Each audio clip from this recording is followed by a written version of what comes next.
আর সেখানে আপনি রাস্তাটা বন্ধ করে দিলেন। বলেন আপনার ঈমান আছে? হ্যাঁ বলেন আপনার ঈমান আছে? এ বেটা, সারা বাংলাদেশের জায়গা কি তোর জমি?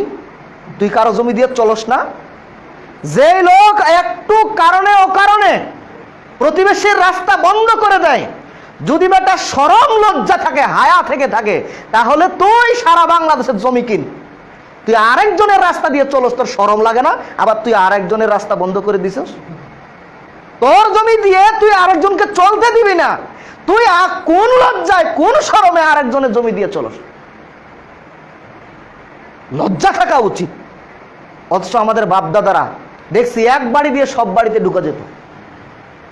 এখনো আমাদের পূর্বপুরুষদের বাড়ি, আমাদের দাদাদের বাড়ি যদি যাই, প্রায় বাড়িতে দেখি আমি যদি এই বাড়িতে ঢুকি তাহলে ওই বাড়ির শেষ মাথা পর্যন্ত যেতে পারবো।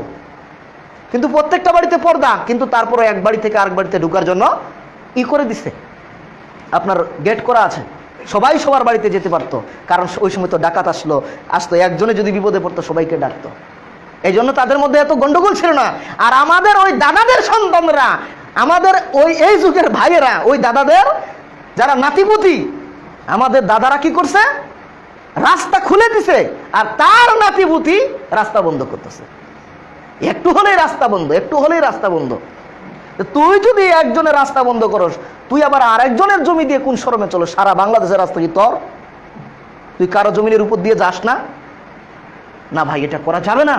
আপনি যদি কারো রাস্তা বন্ধ করে দেন, তাহলে আপনি যতই সালাত আদায় করেন, টুপি থাকতে পারে আপনার 1 তালা না 30 তালা, পাগড়িটা 7 না 70 হাতও হতে পারে, জুব্বা বাংলাদেশি না সৌদি আরবের জুব্বা হতে পারে, কিন্তু আপনার ইমানের সর্বনিম্ন যে শাখাটা সেটা আপনার নাই। আপনি এমনিতে জুমার নামাজ পড়তে আসছেন, এমনিতে মাথায় টুপি দিয়ে মানুষকে দেখাচ্ছেন আমি হাজী সাহেব, আমি হজ করে আসছি, হাজির রুমাল পরে আপনি ঘুরতেছেন, ঢং করেন না। না, রাস্তা বন্ধ করা যাবে না, রাস্তা খুলে দেন। 652 নম্বর হাদিস, আবু হুরায়রা রাদিয়াল্লাহু তাআলা বলছেন, ইয়ামশি রাজুলিন আলা তারিক ওয়া বাইনাহুমা গুসনা শাওকিন ফিত তারিক। আল্লাহ রাসূল বলছেন, একজন লোক রাস্তা দিয়ে যাচ্ছেন, এমন সময় একটা ডাল পড়ে আছে, ফাআখারাহু, সেই ডালটা সে সরিয়ে দিল। রাসূল সাল্লাল্লাহু আলাইহি ওয়াসাল্লাম বলছেন, শাকার আল্লাহু, আল্লাহ তার এই কাজটা দেখে সন্তুষ্ট হয়ে গেলেন, ওয়াগফির লাহু, আল্লাহ তাকে ক্ষমা করে, দুনিয়াতে আছে ঠিক, কিন্তু তার জন্য জান্নাত করে দিলেন। মানে মরলে এই লোকটা জান্নাতে যাবে। কি কারণে? একটা ডাল পড়ে আছে, সরিয়ে দিয়েছে, এতটুকু সে কাজটাই করেছে, এর থেকে বেশি কিছু করে নাই। মানুষ যেন সুন্দরভাবে যেতে পারে, এইটুকু করার কারণেই তার জন্য জান্নাতের ব্যবস্থা হয়ে গেছে। আর সেখানে আপনি রাস্তা বন্ধ করে দিয়ে তাহাজ্জুদ পড়ে আর এই জাকাতের মাল দিয়ে জান্নাত কিনতে চান, লাভ হবে না ভাই। ভুল চিন্তা, রাস্তা খুলে দিতে হবে। যে যেখানে আছি আমরা, সারা বাংলাদেশে একটা রীতি চলে গেছে, একটু সমস্যা হলে রাস্তা বন্ধ করা। আমার রাস্তা বন্ধ করে দিয়েছে আরেকজনে, বলবো কি আপনাকে? আমার রাস্তাও বন্ধ, আপনি একটু একজনের সাথে লাগান, আপনার রাস্তাও বন্ধ। রাস্তা বন্ধ করে দেওয়া যে কত কষ্ট।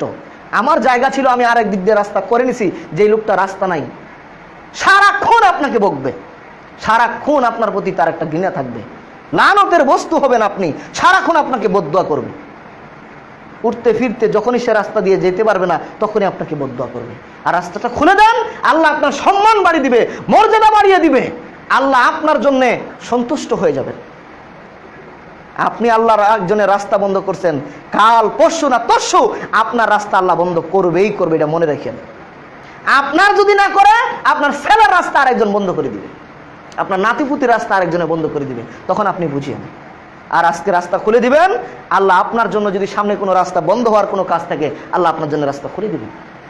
এই জন্যে আমরা রাস্তা বন্ধ করাতে যাব না। মারামারি হয়েছে হোক, ঝগড়া হয়েছে হোক, বিবাদ হতেই পারে। 2টা পাতিল একখানে থাকলে লাগে না? 2টা পাতিল একখানে থাকলে কি টাসটু শব্দ হয় না? তাই বলে কি পাতিল সব ভেঙে ফেলতে হবে নাকি? হ্যাঁ, পাতিল ভেঙে ফেলবেন? যে 2টা পাতিল একখানে ছিল, ভাঙলো, এই আপনার টুস শব্দ হলো কেন? পাতিল ভেঙে ফেলবেন? এই বোকামি আমরা কেউ করি? হ্যাঁ না, এটা করা যাবে না। রাস্তা খুলে দিতে হবে। আপনি রাস্তা খুলে দেন, আল্লাহ আপনার রাস্তা খুলে দিবেন। আর যদি আপনি আরেকজনের রাস্তা বন্ধ করেন, আল্লাহ আপনার রাস্তাও বন্ধ করবে, আজ হোক আর কাল হোক, মনে রাখতে হবে। তো আমাদের পূর্ববর্তী মানুষদের, মুসলমানদের আচরণ ছিল রাস্তা খুলে দেওয়া, আর আমাদের হয়েছে কি? রাস্তা বন্ধ করে দেওয়া। আমাদের বাপদাদারা রাস্তা খুলে দিয়েছেন, আর আমরা করি কি? তাদের সন্তান হয়ে, নাতিপুতি হয়ে রাস্তা বন্ধ করে দিচ্ছি। আচরণ কোথায় গেছি, মানসিকতা কোথায় কত কিছু নেমে গেছে বলেন।